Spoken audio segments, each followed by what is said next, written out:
All right, hello everybody.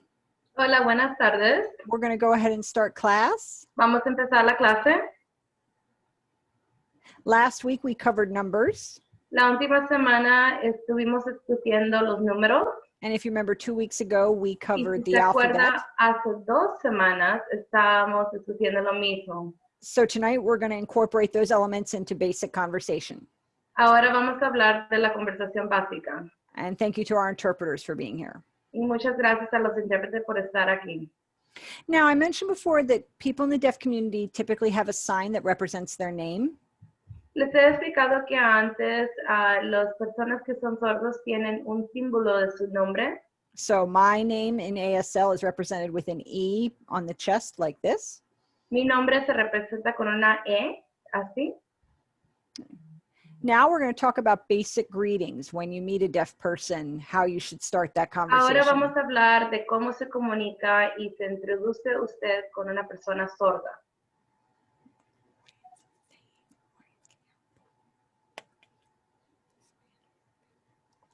Hold on, for some reason we are hearing both the Spanish and the English in this session, and I'm not really sure why that. Un momento, porque están teniendo dificultades técnicas.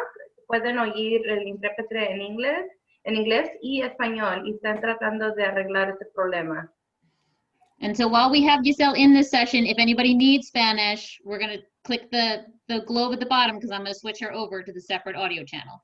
Y solamente por la última vez les queríamos avisar que si necesitan intérprete en español, si ven abajo de la pantalla se ve un símbolo del mundo y ahí pueden oprimir para poder tener acceso al intérprete en español.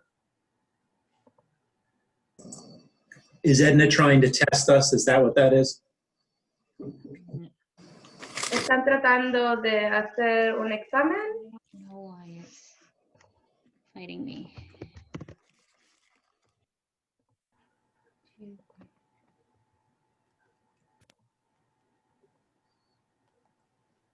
Okay, let's try it now. Ok, vamos a tratar esta vez una vez más. And I still hear her. Why? Why? No está funcionando, todavía me pueden oír.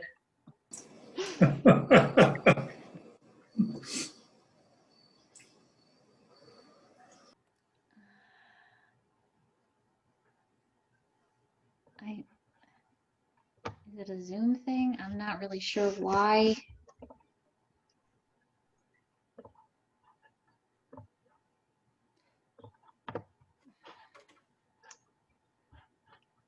Any ideas?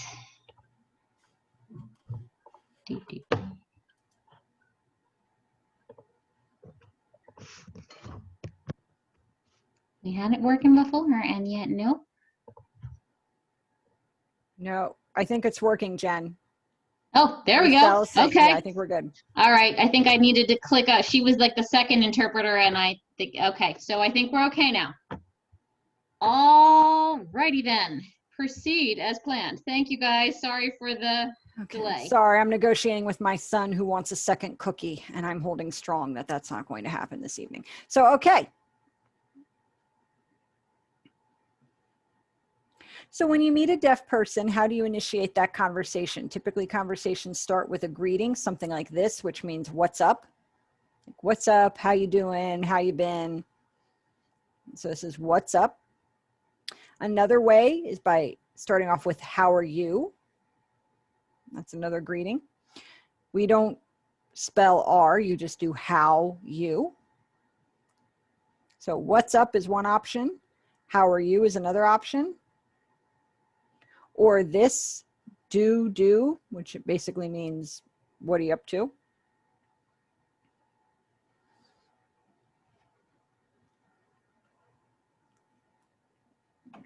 Everyone okay? Jen, we're good? Hello, we're good? We're good. Okay. So you have what's up, you have how are you, or you have this, which means have you been, or since the last time I saw you, everything good? So since last time I saw you, everything good. Since last time I saw you, everything okay. Remember, your eyebrows up signifies and indicates a yes, no question.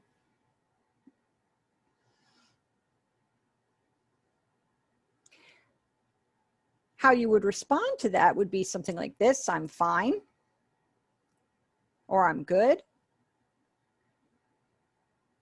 Your facial expression is important in that case because that's going to signify the level or the intensity of your feeling. Like if you said, I'm fine like this, it would indicate that, you're okay, versus, oh, I'm great, or I'm really good, or things are wonderful. So the affect is going to be shown with your facial expression versus your intonation as it would be in spoken language.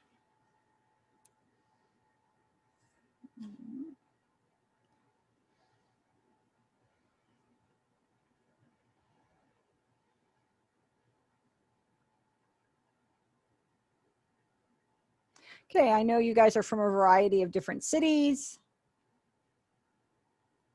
Bear with me while I get my technology situated. So this is the sign for city. So if you want to ask somebody, where do you live, or where are you from, or what town are you from, or what city do you live in? So this is from, the sign for from. So you could do, where are you from?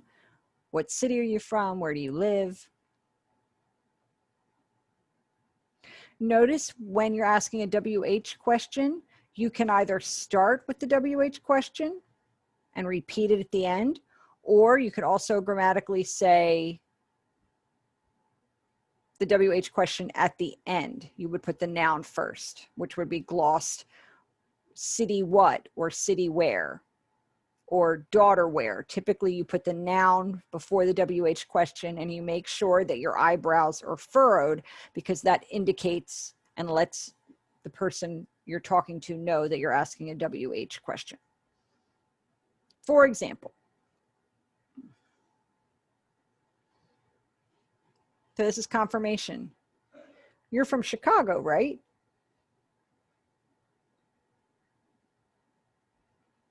And it's identified as a question by the raising of the eyebrows. And then you could confirm or correct that. You could say, yes, I am, or no, I'm not from Chicago.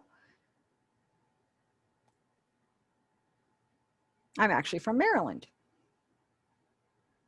So me from Maryland, MD. Or I'm from California. Like our Spanish interpreter ASL is from California. And then again, that would be either confirmed or that would be corrected when you responded.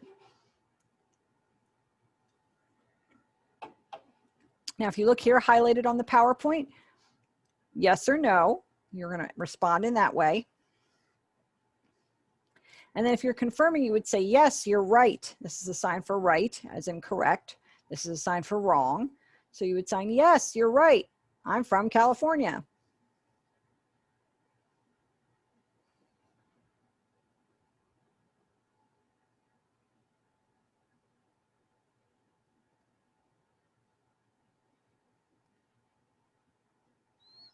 Now, just to review again, you would ask, how are you? Remember, you want your eyebrows up. I think typically one of the things that people struggle with when learning ASL is putting those grammatical features on the face.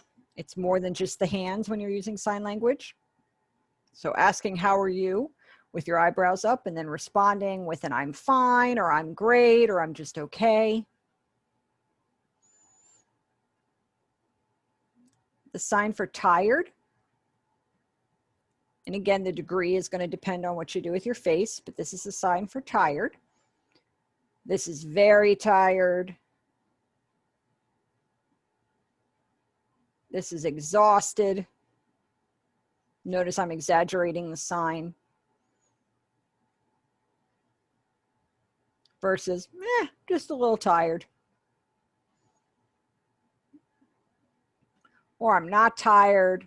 I've got lots of energy. So having a little energy versus having a lot of energy.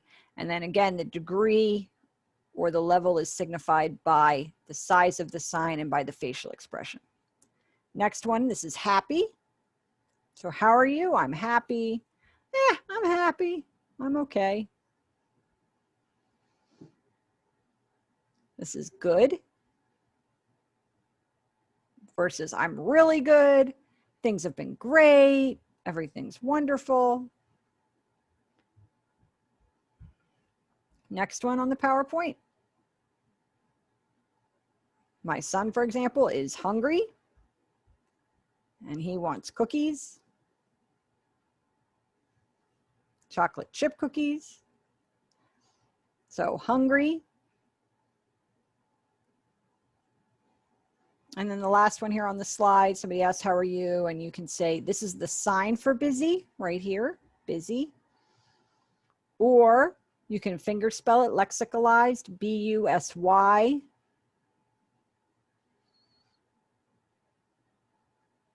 You're fine. What's wrong? Come here. Come here. Say hello to everybody. Oh, Lord, he's crying. Hold on. What's wrong? What is the problem? You're fine. Eat something. Just go eat it over there. Go eat it over there. Okay. Okay, he's no longer talking about cookies. We're making progress. Anyway, busy, finger spelled.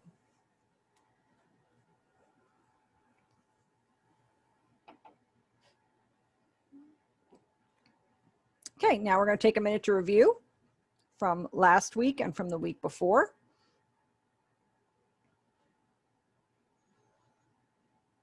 Now, I remember last week we had a really good group. They were really catching on with the numbers. They were able to identify the difference between things like compound and numerical incorporation.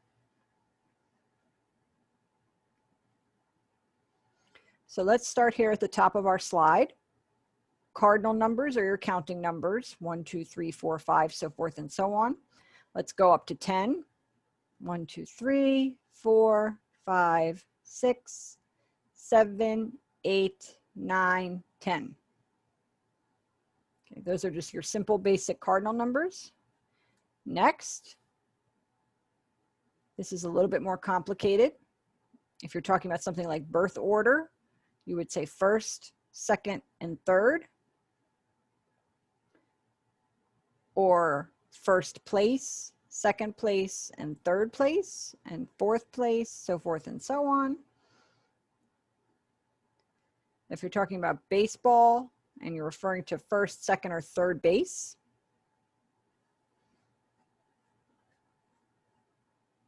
wait, there's not 4 bases. Wait, first, second, and third. Right, okay.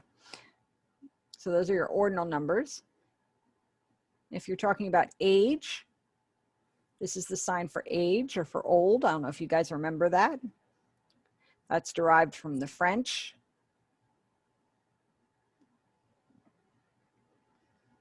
That iconic picture of an old man with a walking stick, resting it underneath his chin. That's where the sign for age came from in French Sign Language. You can use numerical incorporation up until 9, or you can do a compound sign of old 1, old 2, old 3 to signify age. Numerical incorporation is a little bit faster and more efficient. There's nothing wrong with doing it as a compound sign. It's simply a variation. Next, time concepts. You can sign the compound time 1 or time 2 or time 3. Or you have the option of using numerical incorporation for 1 o'clock, 2 o'clock, 3 o'clock, where the meaning is built into the movement.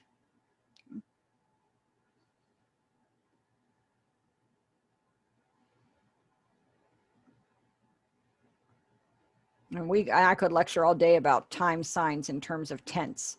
So this is last week. So this is a sign for week. Now, if we're talking about past tense, this is last week, or 2 weeks ago, or 3 weeks ago, using numerical incorporation. The movement is the same.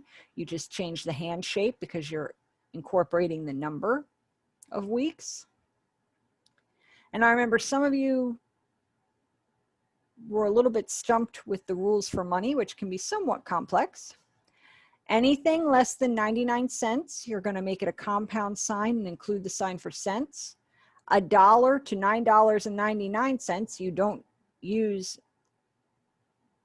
the sign for dollar or the sign for cents. It's numerically incorporated and built into the meaning. The movement defines it. And then anything over $10, am I going too fast?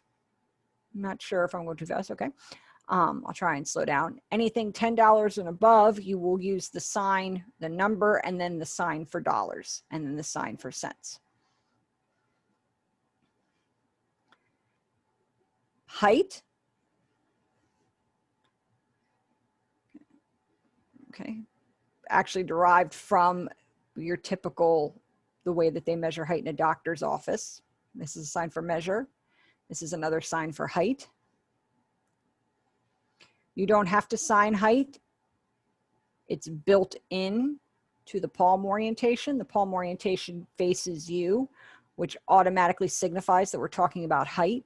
If you were to do it this way, with your palm orientation out, you could be referring to numerous other types of numbers. But when the palm orientation faces your body, that automatically indicates that we're talking about height. Somebody's 6 feet or somebody's 7 feet tall if they play basketball, for example. When you're, who wants to talk about weight? I don't think we're going to even go there. Now, for math concepts, I did explain just some very rudimentary math concepts. For example, 2 plus 2 equals. And depending on how you write the equation, you can also do it vertically. 2 plus 2 equals. So you can write the equation horizontally in space or vertically in space.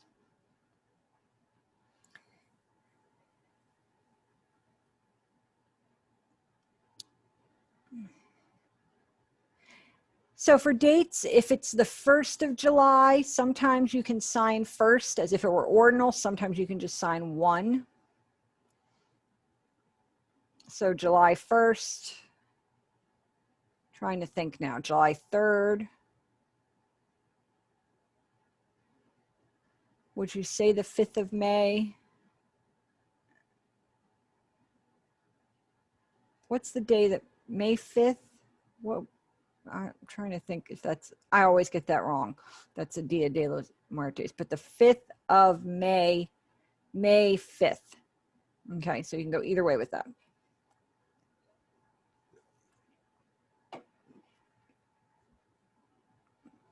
Okay, addresses and zip codes. You guys a little bit confused with that one. Let me give you an example. If a house number is 9903, okay. Now, if you're using cardinal numbers, you have to be cognizant of things like palm orientation. But if, for example, you're giving somebody your phone number or an address, your palm orientation will face out 9903. So you don't have to change your palm orientation. And the same is true for zip code. Where I live, my zip code is 20901. Okay, so notice the palm orientation faces outward. It doesn't change the way it does in cardinal numbers. And last but not least, with anything related to sports, you can always tell who you're a fan of, what team. For example, I support the Washington football team, their new name. Best team in America. So if I was talking about, like, they just beat Philadelphia, the Philadelphia Eagles. So I would say 17. I'm not on the team, but I do love the team. So 17, and Philadelphia, let's just say they scored 3. So 17-3 in neutral space means you don't, you're not a fan of either team. But if you do 17 closer to your own body, that signifies that that's the team you support. Okay.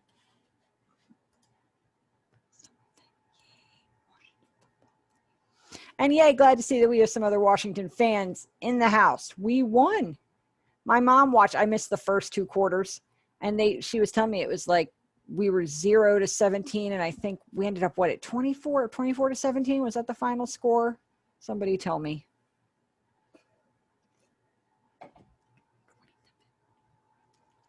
Beautiful. Beautiful. Perfect. See, that was perfect. 27. Other people might not like that, but 27 if you're in neutral space to 17. So 27 to 17. Woot. Great. Thank you. Yay.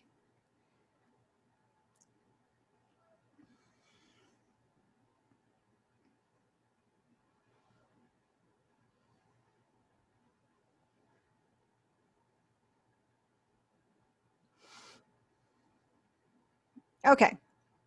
Getting back to time concepts. So this is the sign for minute, or the other option is like so.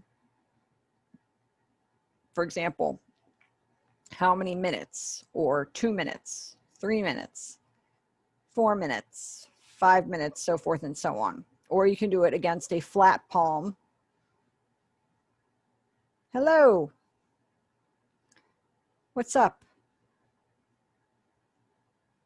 Wedding crasher coming on board. Yay. Okay. Wonder if they're a Washington fan. If not, you're not allowed to stay.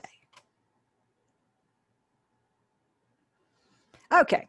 Anyway, so that's how you sign minutes. Now, day, root sign is this, day. You can certainly add some numerical incorporation, 2 days, 3 days, 4 days. Depending on the facial expression, that can show affect, means like, oh, for example, I've been away from home for 4 days and I'm missing it. If we're talking about past tense, 1 day ago would be yesterday.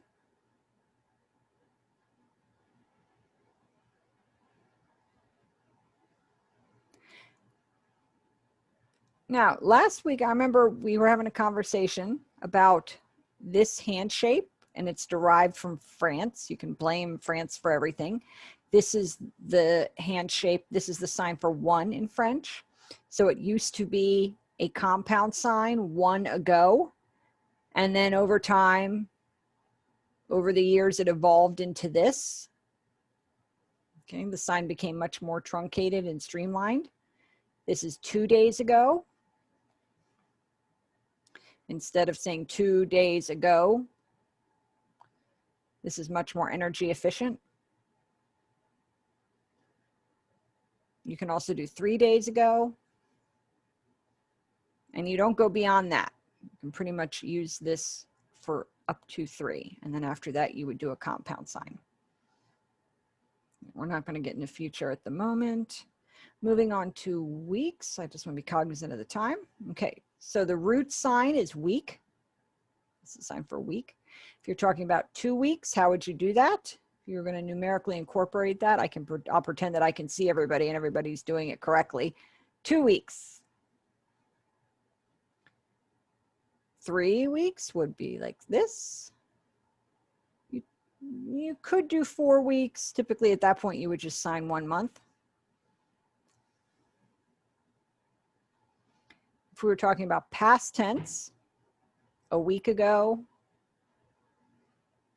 I just mentioned that earlier, 2 weeks ago, 3 weeks ago.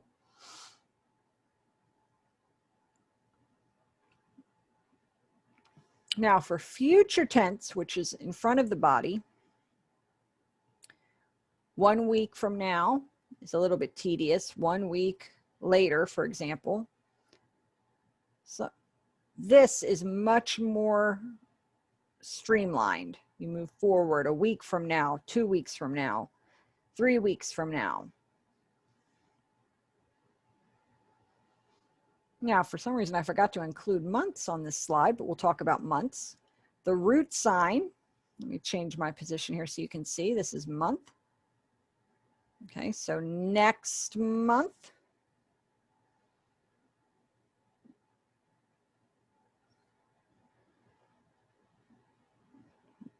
So next month.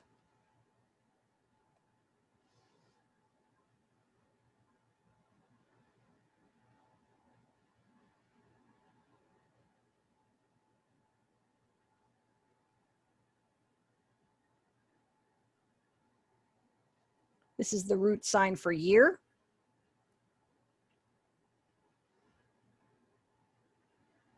And it comes from the rotation of the Earth around the sun. Year,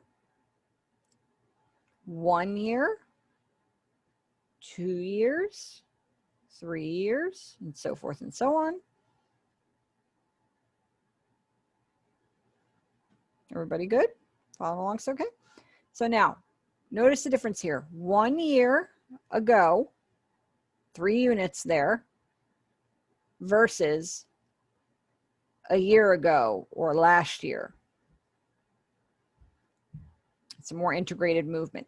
Or even more integrated and more energy efficient is this, last year.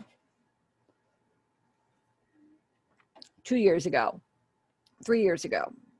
This is typically how you'll see me sign it in day-to-day discourse. Up until 4, and then you would sign a compound sign of 5 years ago. You can also do this, as I mentioned, 3 years ago, 4 years ago, so forth and so on. Now for future tense, and I think this is one of the neat things about how ASL manipulates space to show meaning. It's such a 3D language. This is a perfect example of this. Again, future is done in front of the body. So next year, again, that integration, you can see that.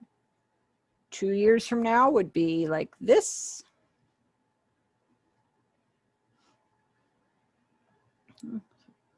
Three years from now, does that make sense?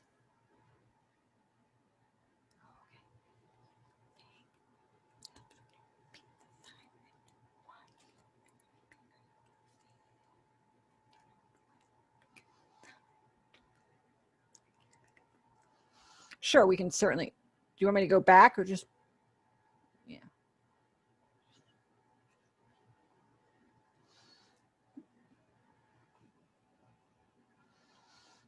Now, suppose we want to talk about something that happened biannually, every 2 years. That would look like this.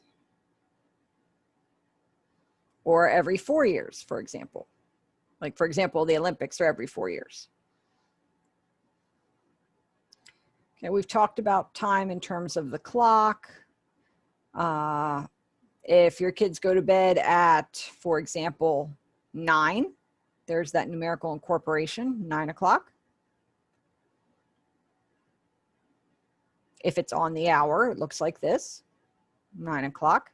However, let's say they go to bed at 9:15. You don't shake it in that point. That starts to look very robotic. No, that's my cookie. How many cookies have you had? One. I'm thinking only one cookie. Or how about half a cookie? There you go. He wants another cookie.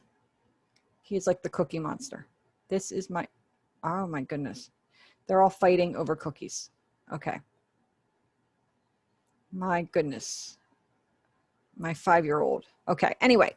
So 9:30, 9 o'clock, 8 o'clock, 7 o'clock. So if it's on the hour, there's going to be that little shaking movement. If there's minutes involved, there's not going to be that movement. Again, with age, you could numerically incorporate the number, or you can do age 2, or you can do it like this, or age 17, or 17.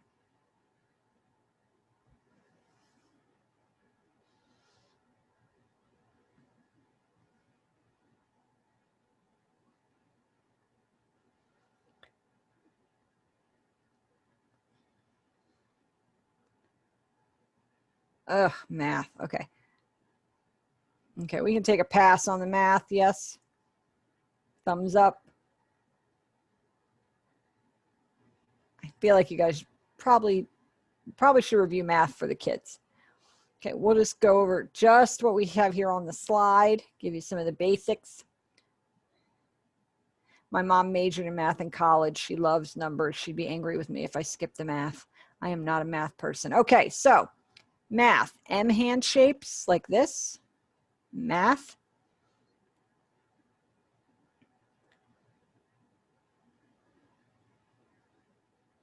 This comes from the root sign to figure out or compute. So that's the old sign for math. Over time, it became initialized, probably back in the 70s.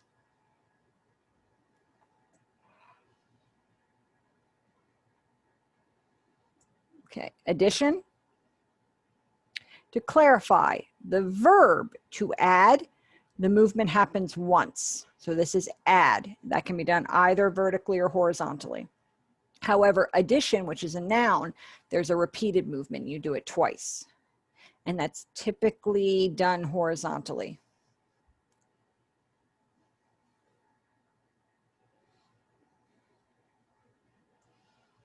Woe is me. Okay.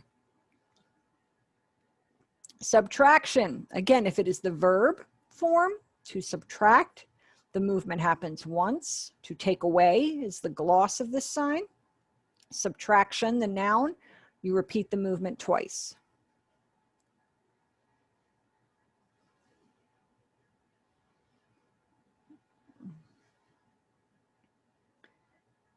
Verb, and you notice the morpheme on my mouth looks like times for multiplication. Verb, one movement. Multiplication, the noun, is repeated. Okay, how many syllables in multiplication? 5. Okay, that's what I thought. 5 syllables. I'm good. See, and I'm deaf, and I can still figure out how many syllables. Multiplication. Okay. Blah. Blah. Okay. Wonder how you pronounce that word. Okay. Anyway, but I digress. Division. Divide. The verb, again, one movement, versus the noun division, which is a repeated movement.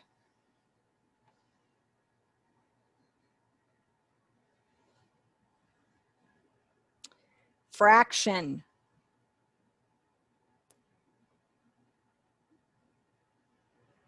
Fraction. Calculator.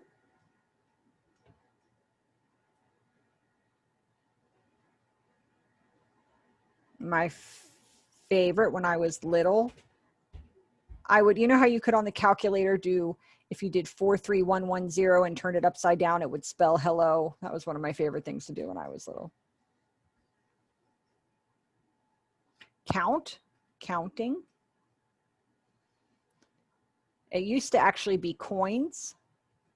And then over time, the palm orientation changed because this feels a little awkward ergonomically. So it changed over time and it's now become the sign for counting. And that is the end of the math. I am done with you.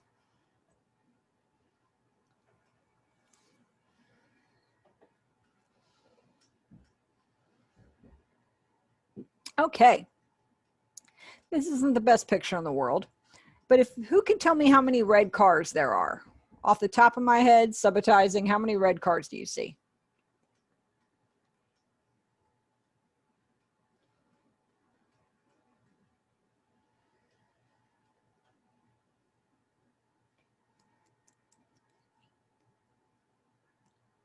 All right, I see 8. 1 in the first row, 2 in the second row, 3, 4, 5, 6, 7, 8. Okay.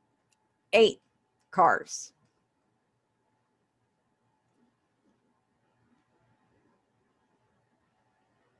So we have 8 sports cars. Sleek. Aerodynamic cars. All right, this one's another hard to say. Okay, let's go with another easy one. How many yellow cars?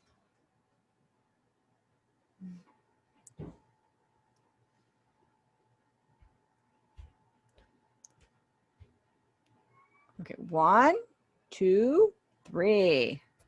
2.5, technically, if you want to be specific. So 3 yellow cars. Now, sometimes you see people use this hand shape in America quite often. In ASL, 3 is done including the thumb. Let's do one more. Some of these are not the clearest. It's a little dark. All right, how many? No, that's not a good one. How many black and or blue cars? No, it is dark. How many dark vehicles?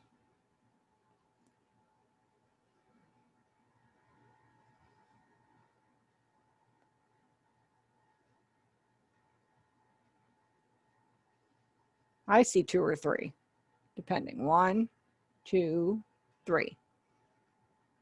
2.5.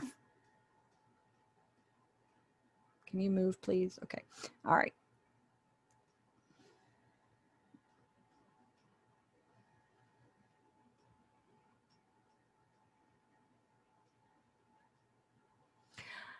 Okay.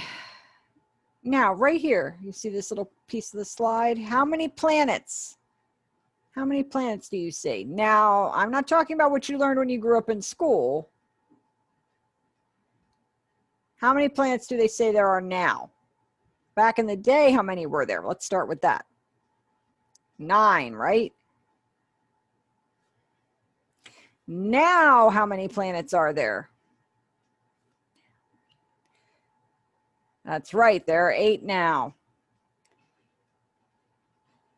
The smallest one, the dwarf planet, what was the name of that one? Who did we lose?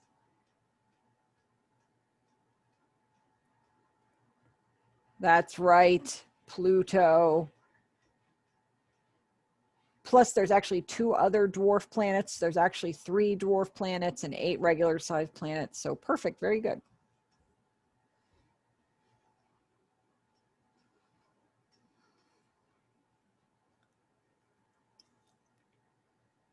Okay. Off the top of your head, think of, whatever loose change you have in your pocket. Of course, now everybody knows there's a coin shortage. Most stores, I think because of COVID, coins are typically dirty. People are holding on to them. But if you've got change in your pocket or change in your piggy bank, just kind of visualize how much is there without telling us too terribly much. So think about that. Now you guys remember, hold on. Okay, you guys remember the rules for describing money or identifying money. Dollars, this is a sign for dollars. Dollar. Some people do it like this.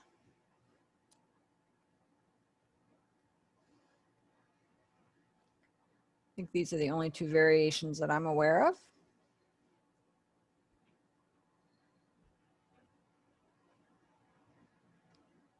Now, the grammatical rules is $1 through $9. You just do a little repeated movement. $2, $3, $4, $5, $6. You don't have to sign dollar because the movement indicates that's the meaning. And you can do that up to $9.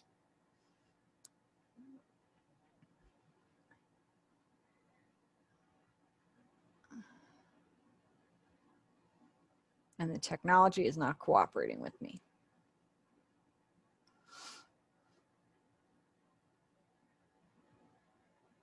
Okay. Now, $6, if you sign that wrong, it looks like 16.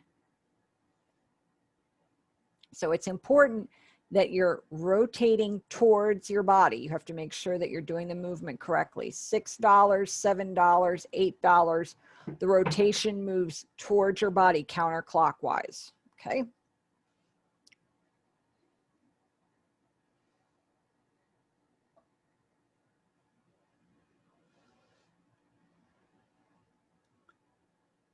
$10.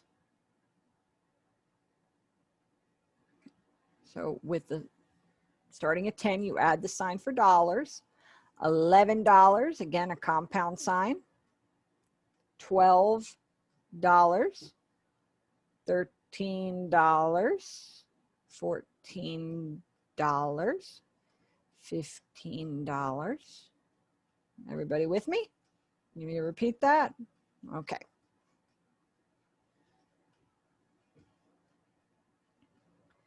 $20. This is a sign for 20. Same movement and hand shape as bird.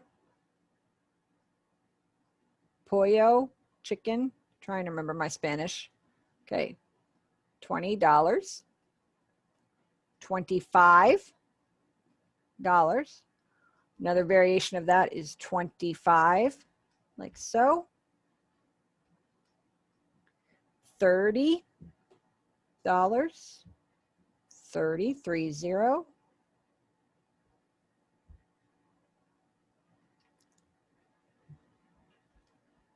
Now you notice that I don't make a clear zero. It's a little bit more energy efficient, a little bit more ergonomical to just bring down those fingers into a modified zero. 40, here's $40, and 50. Okay, I'll stop right there. Now, if you wanted to add cents, if it wasn't a round number, for example, 25 cents with 15. So 15 and 25 would look like this, $15 and 25 cents. Let's do one more. You guys running around is very distracting. Go sit down, please. My goodness.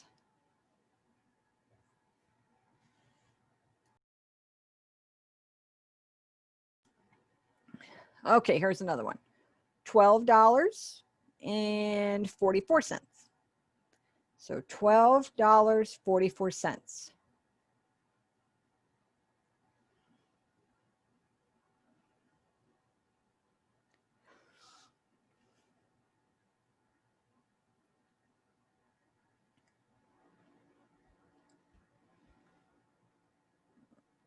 Okay, so we talked about when you meet a deaf individual, what a basic greeting looks like, saying something like, what's up, how are you, introducing yourself.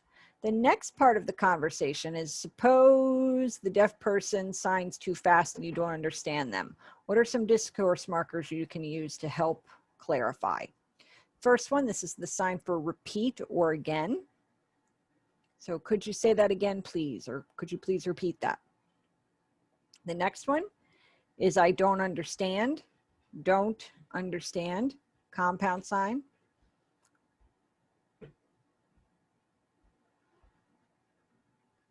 Next one, I don't know. Somebody's signing too fast and you just don't know, you're not able to follow along. The next one, this one's an important one. Slow, as in slow down. You can sign it on the hand or you can sign it along the arm. I typically sign it along the arm. Some people just sign it on the back of the hand. So letting somebody know, slow down, please.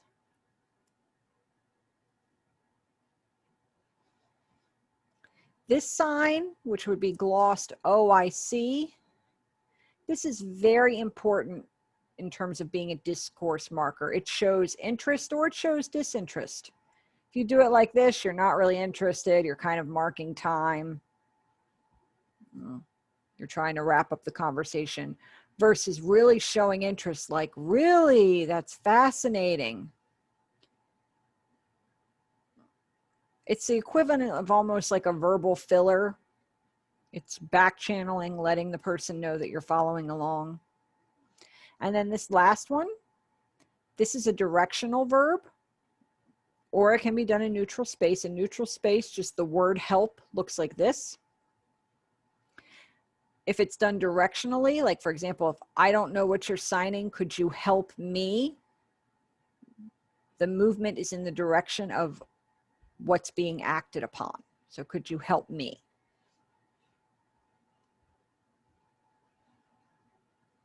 Most deaf people are very sensitive and they're very used to interacting with hearing people. So it can be really awkward. I'm sure it might feel awkward to just come up and randomly introduce yourself. As long as you do it at the right time in the right place, deaf people are used to that. It's a very small community and it is inspiring to see somebody who's trying to learn our language.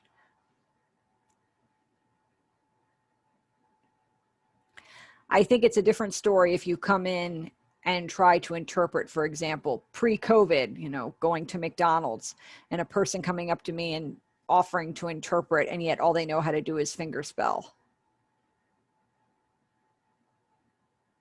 And they're trying to spell something simple like chicken or chick, and it ends up making it more difficult.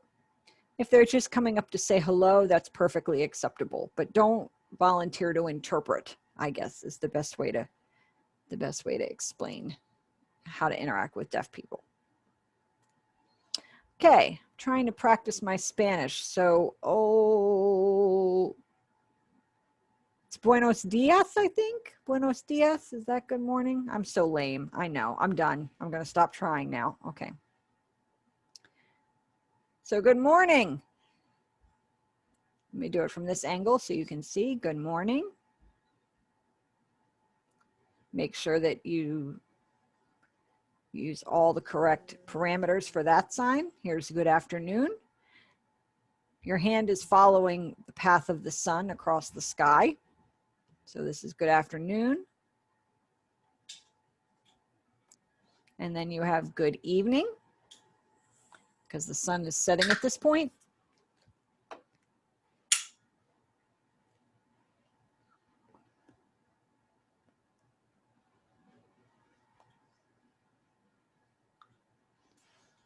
Okay, I feel a little better.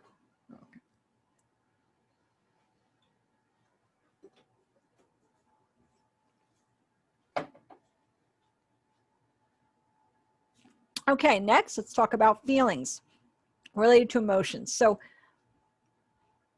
emotions, you would sign like this. This sign here often means emotional. So feelings and emotions is the same sign. Done with E's, that mean with the hand shape for E means emotional.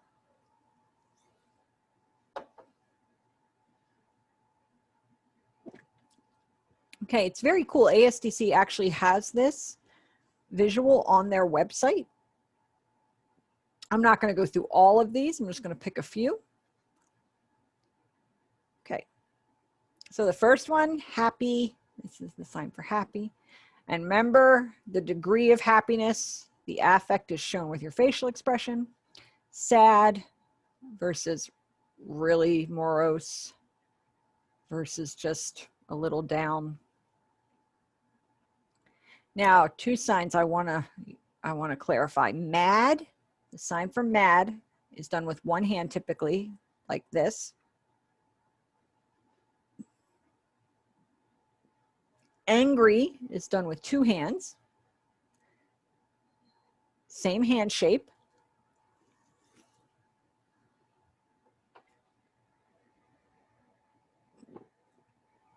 I think emotions are very iconic in terms of how they're signed. Happy is done in an upward motion. Sad is done in a downward motion. Typically signs, upward directional signs are more positive. Downward directional signs have a negative connotation, the exception being angry. Excited, again, that upward movement. Afraid. Now that is different from scared. Scared is one movement. Like, I love scary movies, so scared. Okay. One movement versus afraid.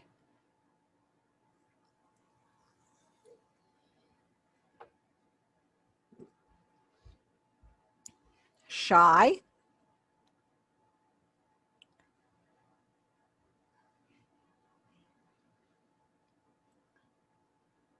Tired, we went over this.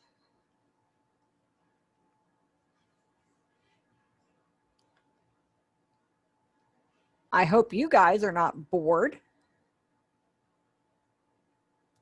Now, you want to explain the difference between boring and bored. The sign is the same. So you have to look at the context of the sentence. If you're referring to homework, that would be boring. So this homework is boring versus I am bored. So the context dictates whether it's bored or boring. Proud. This is proud, which is ironic, a little weird that you're doing a thumbs down, but it is proud. Everybody's fighting about the chocolate chip cookies, just so you're aware. Okay. Sorry.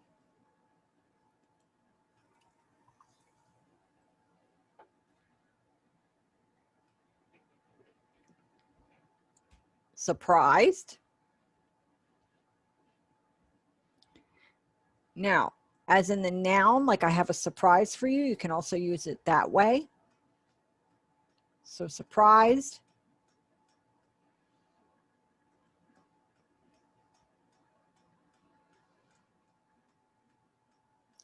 Okay, we've gone over this. We've already talked about this. Okay, a couple more I want to add. Hyper.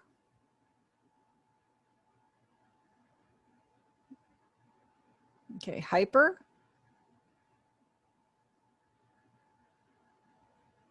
You could do it like this, or you can do energy to signify that, like somebody who always has a lot of energy. And you want to make sure that your facial expression matches. Ornery or mischievous.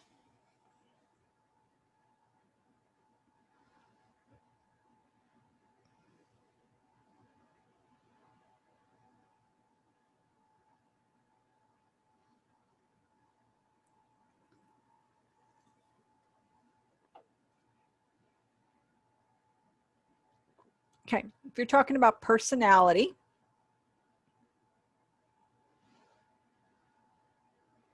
so personality, so if we're asking what somebody's personality is typically like,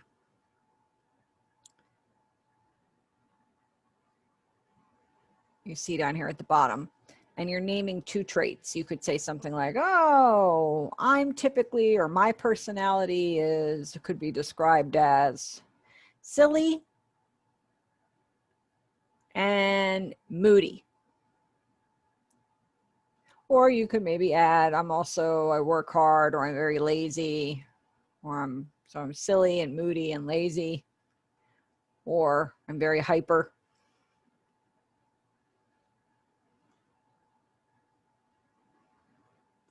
So here's a sign that's important. This is a good one to know. This is a sign that would be glossed tend or tend to. However, in ASL, the mouth morpheme would be glossed ping. So you wouldn't use a mouth morpheme of tend to. The mouth morpheme looks like ping, P-I-N-G. So deaf ping, which means, you're getting ready to describe yourself or describe something. So you meet a deaf person, you have a conversation, you introduce yourself, you talk a little bit about how you're doing, you describe how you're feeling. Now you're at the point of the conversation where you're ready to take leave of each other. How do you end a conversation? Deaf people love to talk, just so you know. Because you don't typically run into somebody who knows how to sign. So sometimes it takes some finesse to get out of the conversation. So what are ways of leave taking? I have to go now. I have to go. So this is to go, or I've got to run, or I have to go. So two ways to convey the same message. To go, to go. Okay. So I've got to go. Next one here on the slide. I'm in a hurry. Like I can't talk, I'm in a hurry, I'm in a rush.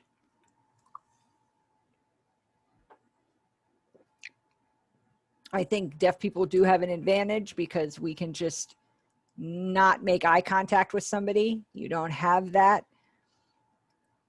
in hearing culture. Hearing is a passive act. You're always listening 24/7. I can't imagine.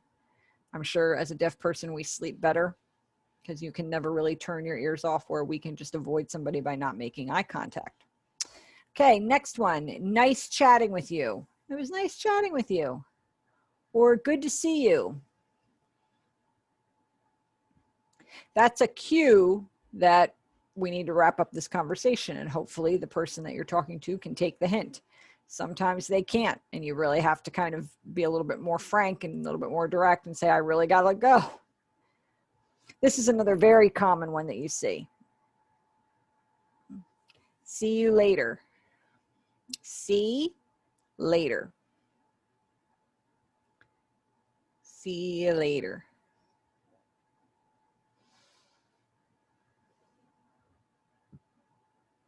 Or see you soon. Now notice you don't include the you because it's directional. It's moving in the direction of the person you're talking to.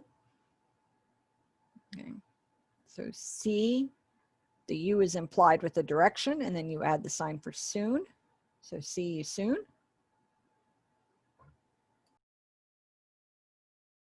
And this is goodbye. Often you'll see this. This is wave. It's called wavely, wave, I-L-Y. So this is kind of like they use the I love you hand shape to say goodbye. Young people, teenagers tend to do that a lot. Older people do it with one hand. It's usually done with more emphasis. You do it like at bedtime, for example, with your kids. You can do it if you really care for somebody. You're going to do it a little bit more pronounced. That signifies a little bit more seriousness. What's love in Spanish? No, that's French. Amor. Oh, Lord. What's the Spanish word for love? Anybody? Amor. A-M-O-R. Isn't that the same as French? Is that the same as French? Thank you. Okay, great. Thank you. Okay, so here are some examples of what a dialogue might look like. Why do I have a C there? Okay, I don't know. Okay, anyway, so the A person would say something like, hi, how are you? And person B would be like, oh, I have been so busy lately. How have you been doing?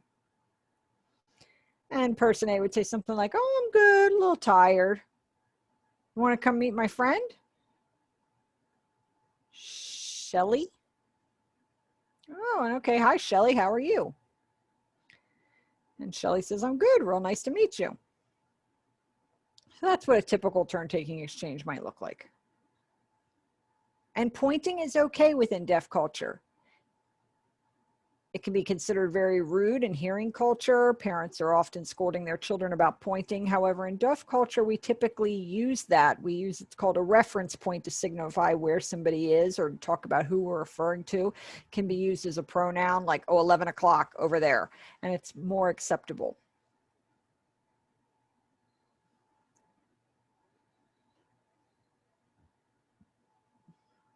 Okay, again, I can't emphasize this enough. This is so important. When you're making a question, eyebrows are an important grammatical cue. I think that's really neat about ASL.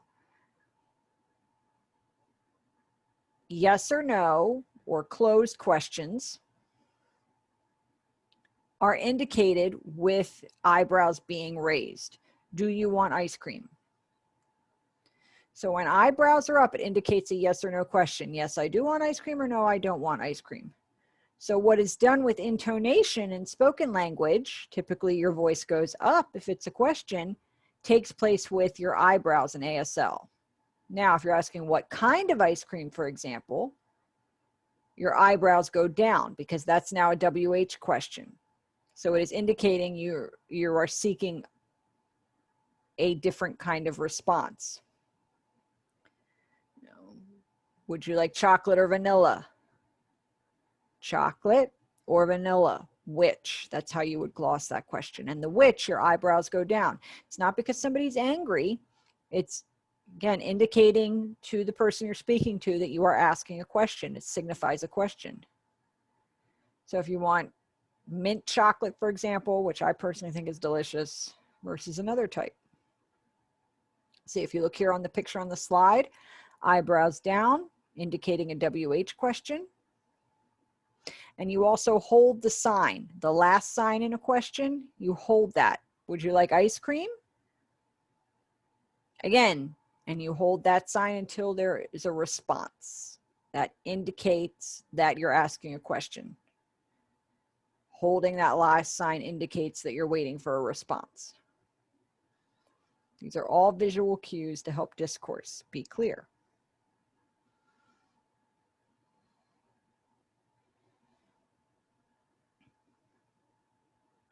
Okay, we're going to go through these real quick. And certainly put in the chat box if you want me to clarify anything or show you how to sign a specific thing. The interpreter is going to let me know if anything's in the chat. So, what? This is a sign for what?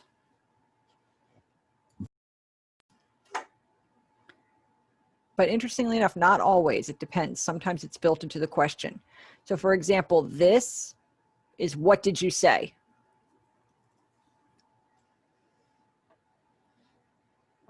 Versus what do you want? So this is the sign for what, the root sign. You can also do this for what. This is a very old sign down across the palm that also means what. You don't really see that much anymore. Who, actually you're seeing done in the picture.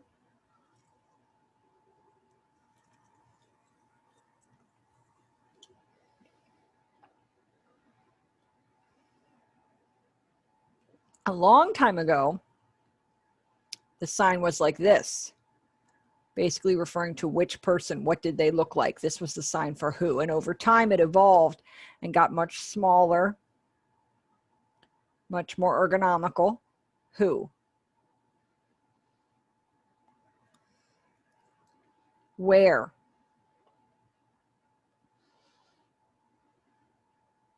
I don't see it. Where is it?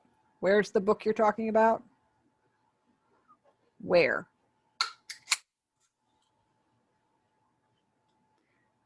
When? You don't see this used too terribly often. It goes clockwise. Movement goes clockwise. Typically you see it finger spelled, which is a little tricky, but when?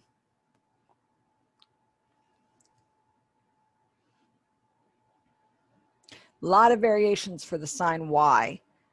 This is one variation. Another variation. Another variation. Or this is yet another variation. A lot of different ways to sign that particular word. Several variations for how. Here's one. Or this is what I typically do. How are you? How did that happen? How is that possible?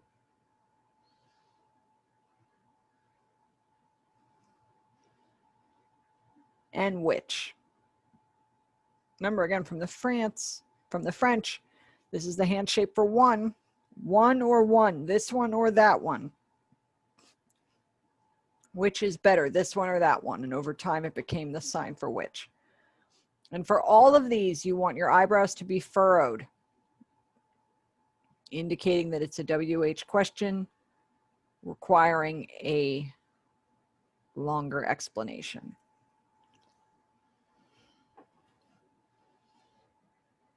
And you see some of the grammatical rules here.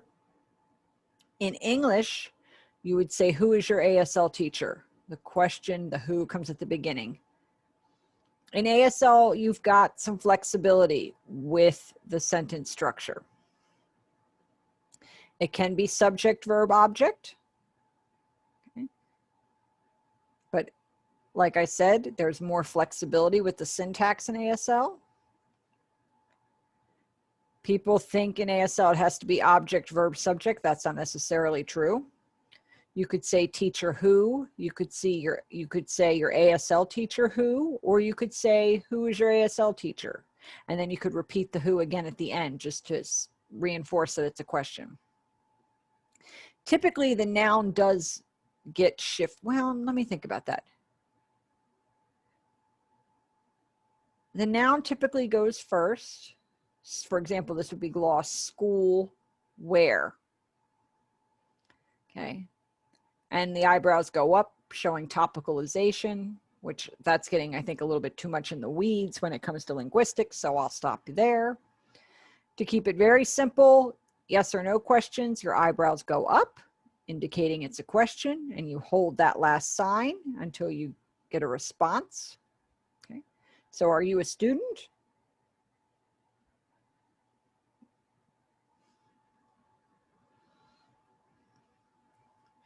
Do you have your paper? So do you have your paper? And have you finished eating? Don't lie. Did you really finish eating? No cookies if you haven't.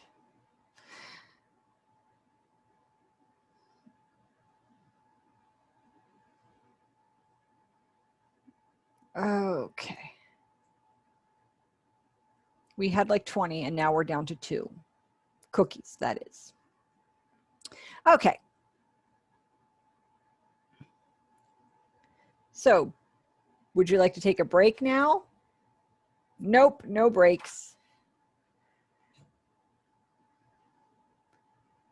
Is your name Eden? Another example.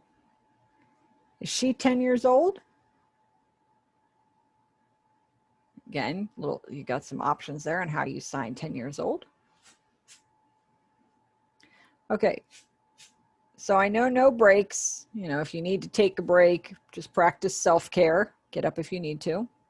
And feel free, again, put anything in the chat box if you have any questions, if there's anything you'd like me to touch on that I might not have covered.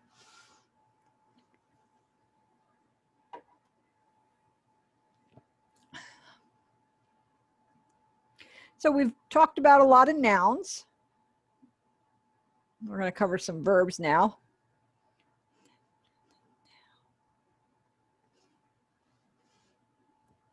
Jen, I have some cookies. I can make that happen for you. And they're really good. Eden, actually one of my daughters, she baked them today.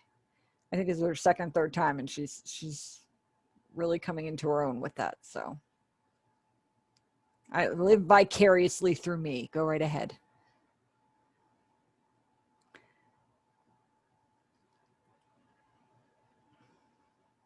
Okay, so I like chocolate chip cookies. Like.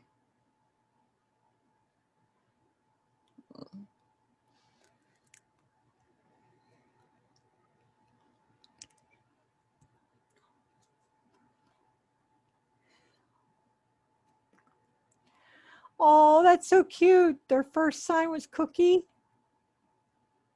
They're going to have a lot of dental work in their future. You're in trouble. Okay. Cookie, not mom or dad. Oh dear. Okay. It's half cute and I half feel sorry for you. Anyway.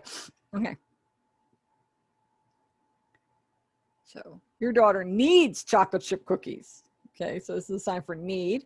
This is daughter needs cookies. Okay. And Jen doesn't have any cookies. This is not have cookie. Sorry about that, Jen. Oh, and I have this in here twice. Why do we have like in here twice? Okay. Okay.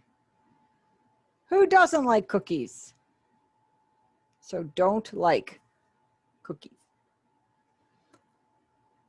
I don't really have a sweet tooth, but with the kids, you know, I do.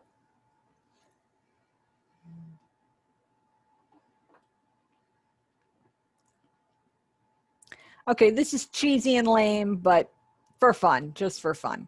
It'll perk you up. Okay, so the sign for color is this.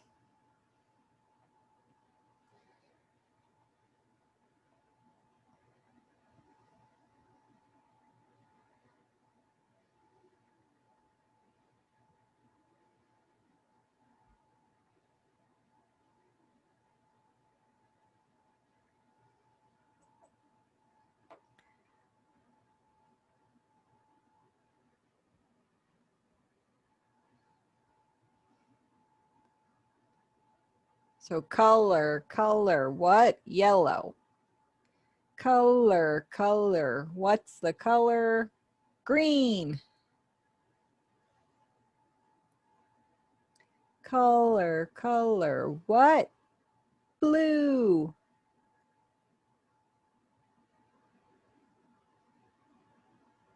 What's the color? Purple. Color, color, what's the color? Black. And then color, color, what's the color? Pink.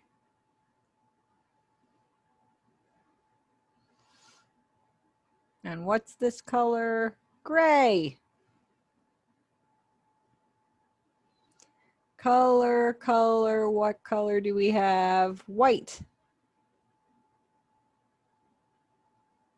And this one is brown. Color, color, what color? It's all of them.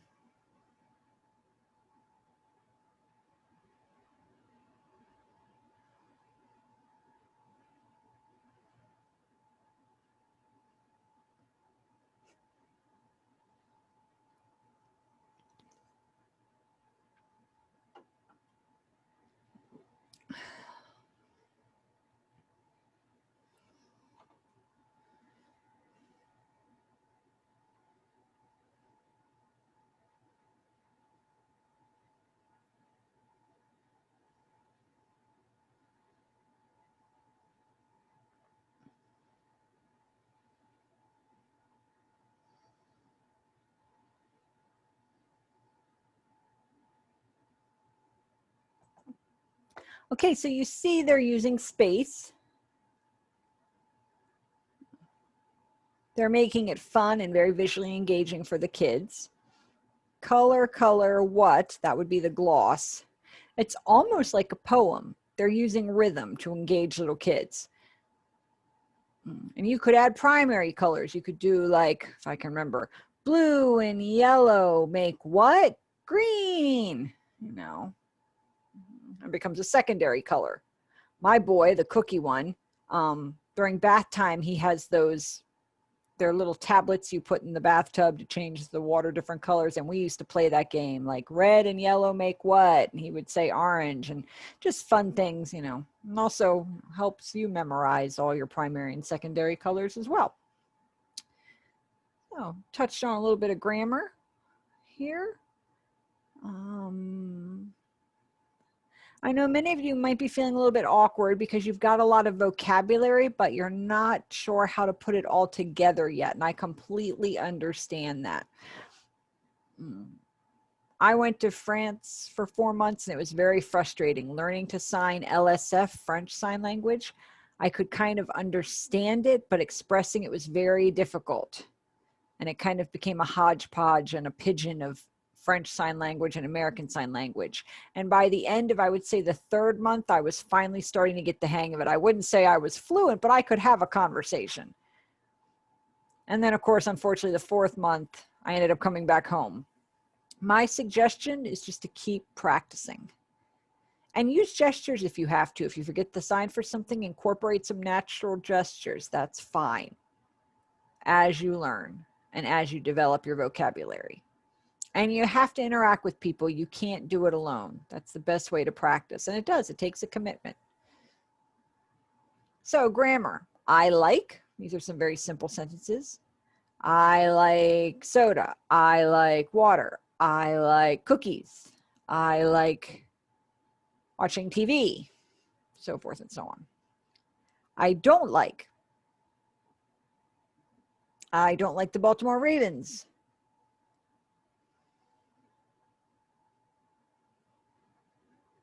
Okay, that was a dig. I don't like the Baltimore Ravens. Go Washington football team. I have, this is a sign for have. I have a son who's 5. I have a son who's 5. So you see that order there. I have a daughter who's 11. So have.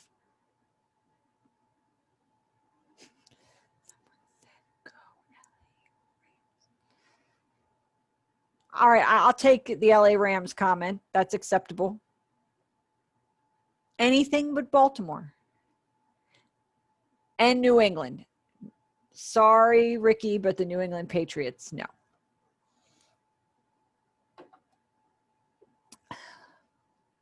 Okay. Remember we saw the picture of all the cars? Here's one. I want a Tesla, or I drive a black Tesla. A real sleek one. I have a Prius. I want a Tesla. I really want one. Notice the facial expression. It shows a real, oh, you really want one. Jen needs some cookies. So this is needs. Okay. Oh, I'm early. Okay.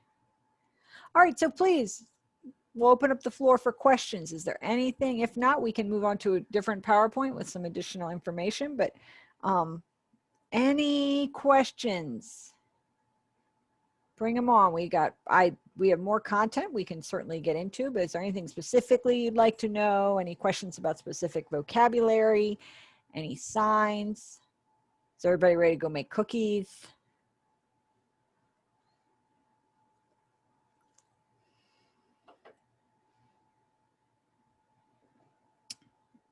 Just put anything in the chat box.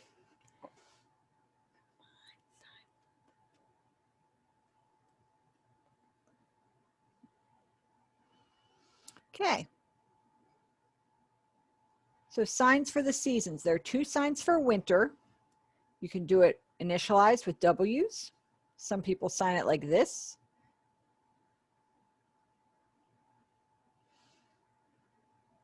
Winter, winter, or winter. Okay. Spring. Also the sign for grow. So spring, you do it twice. And for that noun, you can also put that one on your mouth. Spring. Summer. As if you're wiping sweat off your forehead. Summer. And fall. This is the old sign referring to harvest, and over time it evolved into this. Okay, so those are the 4 seasons. Anything else? And take it, you know, take advantage of me. Anything, bring it on.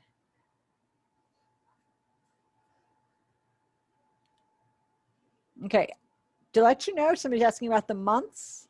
You know, as is per usual in America, we finger spell the months, but we can go through those.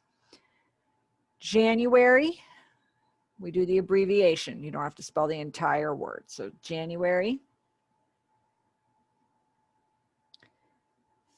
February. February, just the first 3 letters. F-E-B. Now, interestingly, for March, you finger spell the whole thing. March. M-A-R-C-H, March. But notice, okay, I'm doing it slow to enunciate it. However, if you do it at a normal speed, you're not, you know, you see the letters, every letter is not clearly enunciated, so every letter is not clearly formed. The C is done with 3 fingers instead of a normal C. April is also finger spelled completely, A-P-R-I-L.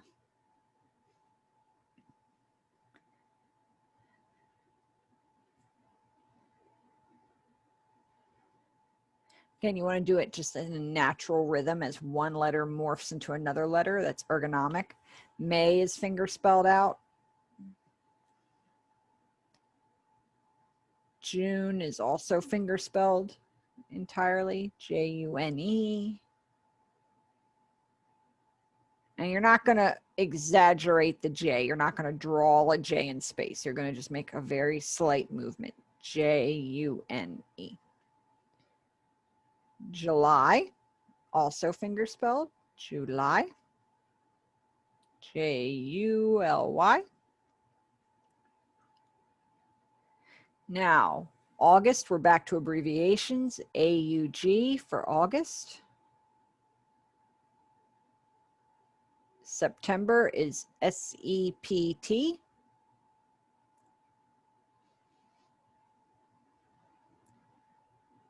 October, O-C-T. It's an easy one. November, N-O-V. And December, D-E-C.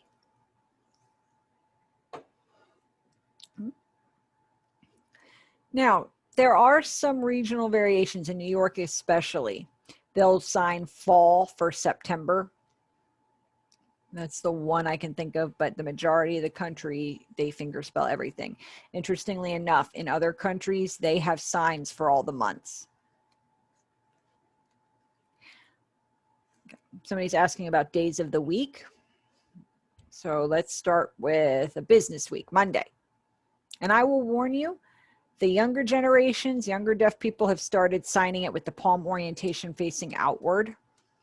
I'm older, so I sign it a little differently. Younger people, you'll see it like this. Older people will do it like this. But it's the M hand shape for Monday, Tuesday, Wednesday with the W hand shape. Thursday, you'll see a variation. You can see a TH, or really, actually, there's three variations now that I think about it. The TH, Thursday done with an H, and then how I do it is like this. It's going very quickly from a T to an H. Looks almost like the sign for dog. Again, derived from TH, done very quickly. Friday, F hand shape. Saturday, S hand shape. Now, Sunday, my favorite, looks like this. Very different from the pattern. Reason being, it used to be a compound sign derived from Jesus and the day of rest. Okay. And I think over time, I think in some southern states, they still do it like this, referring to Jesus. But that's kind of evolved over time, and now it looks like this. Some people do it like this as well. It's a little bit of a different movement. So Monday, Tuesday, Wednesday, Thursday, Friday, Saturday follow the same pattern, and then Sunday changes a bit. Other questions? Vocabulary can be anything. And if you want, you can really ask me anything. I'm not going to be offended if you want to ask me a culturally related question versus just vocabulary.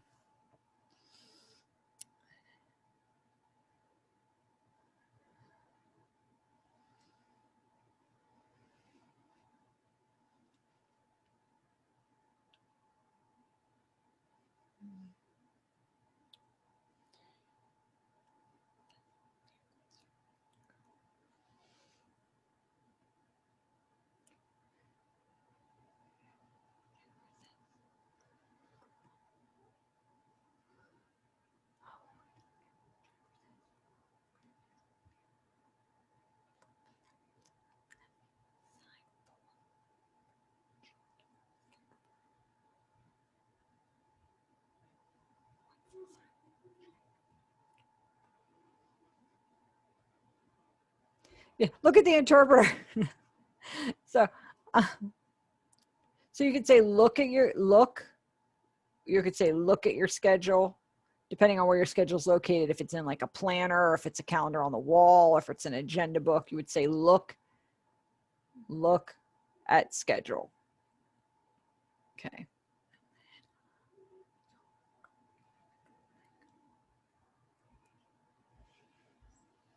Okay.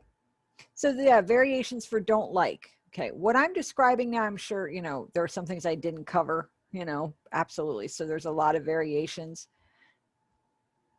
What's important is that you follow whatever the community is using that you're in, you know, it's a valid sign in that case. So don't like, okay. Okay.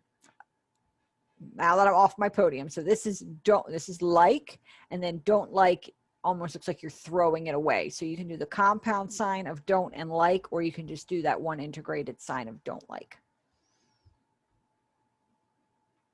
Some people will also do this. This is a little bit stronger of a connotation. It's a little bit more than don't like. Don't like is a little gentler. Oh, I don't like that versus I really hate that, or that's awful. It's a little bit stronger.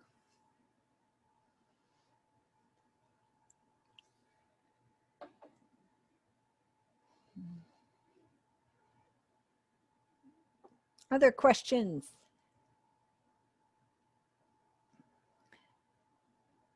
Think about, you know, who you interact with. Things that you typically get stuck on when you're interacting with deaf people. Think about what you need in terms of your everyday discourse, survival sign, things that trip you up, things that you struggle with on a day-to-day basis.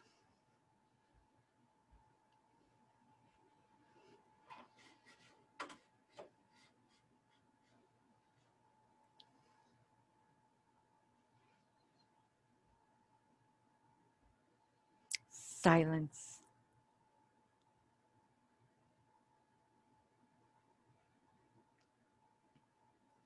Jen, I'm sorry I finished early.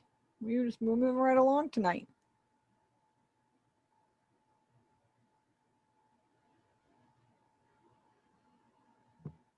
That's fine. It's the end of the week. Everybody's tired. Está bien, todos estamos cansados. And you can ask me things related to culture, you know. ¿Me pueden hacer una pregunta? No dumb questions.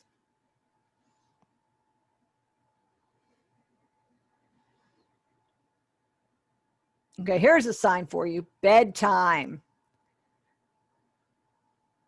Or TV time. Or football time. Washington football time.